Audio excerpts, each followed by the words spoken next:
Hi, welcome back and happy Tuesday. How's everybody doing? It's been quiet here lately. I hope everybody's doing okay. Boy, I hope nobody's in Texas right now. That's not good. That's not good at all. And I'm definitely not one of those people who's going, this just desserts. Oh my goodness, it isn't. No, nobody deserves that. So I hope you guys are doing okay. It's been a weird winter, to say the least. So,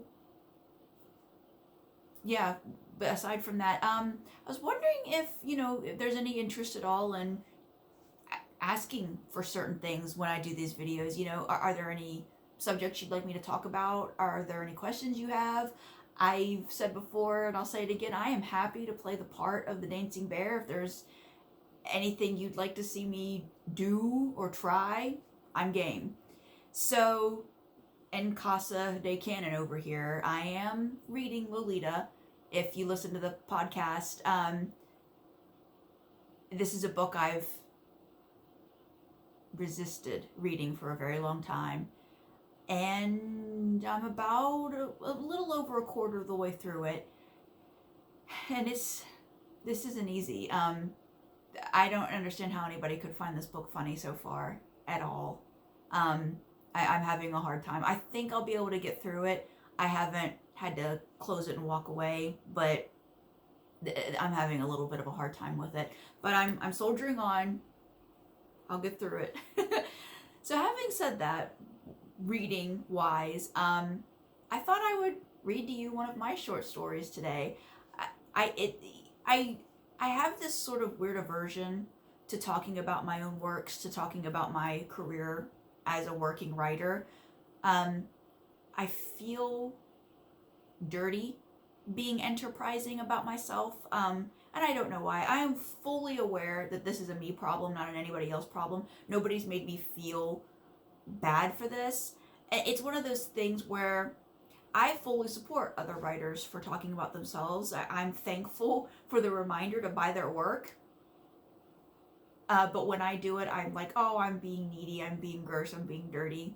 I'm going to try to get out of that. I actually talked on the phone with a friend the other night, and he kind of, finger wagged at me, and he's right. He's absolutely right. So I thought I would read to you one of my shorter short stories. This is from like 4 years ago, and I just read it to make sure that it's readable. And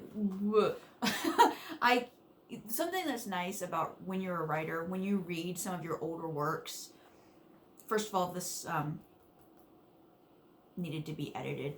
That's not the problem of the magazine. This is a problem with me. I needed to have some other eyes look at this first. But second of all, I can see where things in this where I've gotten better. You may not see it, but since I know my work so well, since I know my words so well, I have definitely improved as a writer. And actually, I think I needed to see that today. I think I needed to see, sometimes it feels like I'm working in total obscurity over here, putting hours and hours of work into things that nobody listens to or reads, and it can be a little demoralizing. But for myself, I can see that I've improved, and that makes me feel good. So what this is, in 2017, Unnerving Publishing, they have an online magazine. They put out a Halloween edition, and this is, I think it says, this is issue number 4, the extended Halloween edition. Now, this has fiction from big names right now. Like, there's a feature by Gwendolyn Keist, big deal over at the HWA. She is a Stoker winner. I think she's won multiple Stokers at this point. Like, William Michael's in this. If you don't know William Michael, he writes incredible fiction. Every anthology he's in, his work always stands out to me. Max Booth III is in this. Dustin LaValle is in this. Who are there some really, really big names? Like, I know all these names. Like, I know Renee Miller. I blurred one of her books. I know Israel Finn. I know that name. Of these have kind of gone quiet. I'd like to see more from some of these, but like, there's Halloween Q&As with Stephen Graham Jones and Mark Allen Gunnels in this. Like, these are big names. This is a great magazine edition. Like, there's all kinds of just short stories in this. I don't know if you can still buy it. You can get Unnerving subscriptions through Amazon, or by going to unnerving.com, or is it .ca? It's a Canadian company. I will look this up and put it below in the writing of this post, so don't worry, I'll look it all up. So this short story is very, very short, is entitled Mud. At the age of 32, I didn't expect to be looking at my blind date and thinking, I'm too old for this crap, but there I was. He had shucked his sneakers and socks and was in the process of rolling up his well-worn blue jeans, sparing a smiling glance at me every other second. I looked down at my own feet, wearing cheap rubber flip-flops and sporting metallic bronze polish on the nails, and I really did not want to go traipsing through a nasty mud hole with the fool my dating app had matched me with. We'd agreed to meet at the county fair, a nice place to break the ice in a public setting. There were the quiet corners for chatting and enough activity to keep us from getting bored with each other, but we had gotten rained out in less than an hour into our date and had taken solace in his car. Let's go for a drive, he'd said. So far, he had seemed a nice enough guy, and I could see no harm in this idea. My alarm bell started ringing when he started blasting the Spice Girls from his unnecessarily souped-up stereo. When he began bouncing in his seat and screaming at me to spice up my life, I was ready for the date to be finished. The fairgrounds are way outside of town. The road leading to them isn't what you'd call properly paved. Maybe once it had been a hard surface, but now it was a crumbling mess full of holes and divots. It was on that stupid road that my date had stopped his car after the rain had stopped and told me that it would be so great if we took off our shoes and played in the mud hole by the road. I watched as he started walking through, the water splashing up and getting the rolled bottoms of his pants wet and dirty, and I sneered. Come on, don't be a party pooper, he called. I went through a list of vulgar responses before I blew a puff of air out and kicked off my shoes. I hate the feel of anything between my toes, and I made a hideous face when the mud squished all over my feet. This is gross and stupid, I grumbled. I don't think my date heard me, though. He had gone silent and was crouching down, his butt hovering just above the pool, looking intently into the muddy water. There's a bunch of worms or something in there, he said. Maybe leeches. I had time to look down in grossed out terror at my own hidden feet before he started screaming. No, screaming is too calm a word. The noise coming from his throat was so shrilled and loud that I could hear it actively shredding his vocal cords. I stood in the mud, rooted to the spot, and watched in horror as my date began to sink into the mud hole, a bloom of red spreading in the water about his legs.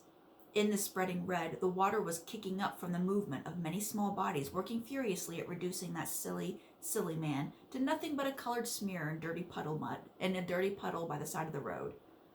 My senses returned to me like a truck hitting a wall, and I spun to jump out of the muck, but the ripping sensation starting at the tops of my feet told me I was too late. I was rooted to the spot and experiencing the same fate as my date.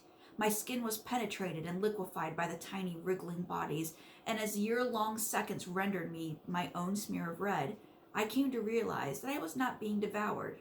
I was being welcomed. Every strip of skin that was lashed off of me became a sentient creature, wriggling in the water and working with the others to keep reducing and multiplying me. Soon there was no pain, just the bliss of the cool, murky water that hid us all from the sun. Soon we would burrow and find other places to multiply. The mud wasn't so bad after all. And that's a short one. Just a taste. This is one I don't think gets talked about much, but I have fun with that one. I can see where, maybe that could have been done better. But I'm going to stop criticizing myself. If you're interested in more short readings from my works, let me know. I can pull excerpts from any of my 5 novels, and boy, I got a whole bunch of short stories up there. I've been in quite a few anthologies, so let me know if you're interested in hearing more about that. By the way, this is a short one today, but that'll do for me today. I'm just still over here, still existing, which is good. It's good to still be existing in pandemic times, and I hope the same for you. Let me know how you're doing. Let me know what you're reading. Are you watching anything interesting on TV? My husband is watching The Expanse. This was I've told you, like I've mentioned before, I don't necessarily like to read sci-fi, and it depends. Like, I like sci-fi monster movies, but I don't necessarily like sci-fi dramas, and that's just kind of what this is. Like, there are certain forms of entertainment that are dramas with a certain backdrop. Like The Walking Dead is a drama with a zombie backdrop. You know, in later seasons it takes on more of a post-apocalyptic horror theme, but those first few seasons 100% drama with a zombie backdrop. And I get the feeling that The Expanse is like a drama slash political drama with a space backdrop. My husband loves it. I have been sitting on the couch at night and playing The Sims on my laptop while he watches it, but it comes highly recommended. Maybe give it a try. I think it's on Hulu. I don't remember.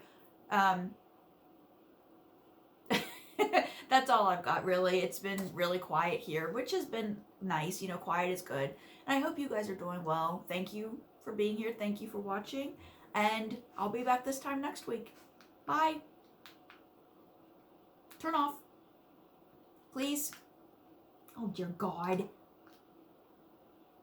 We're going to have to do... Yeah, still doing this. Turn off. It's still not done it.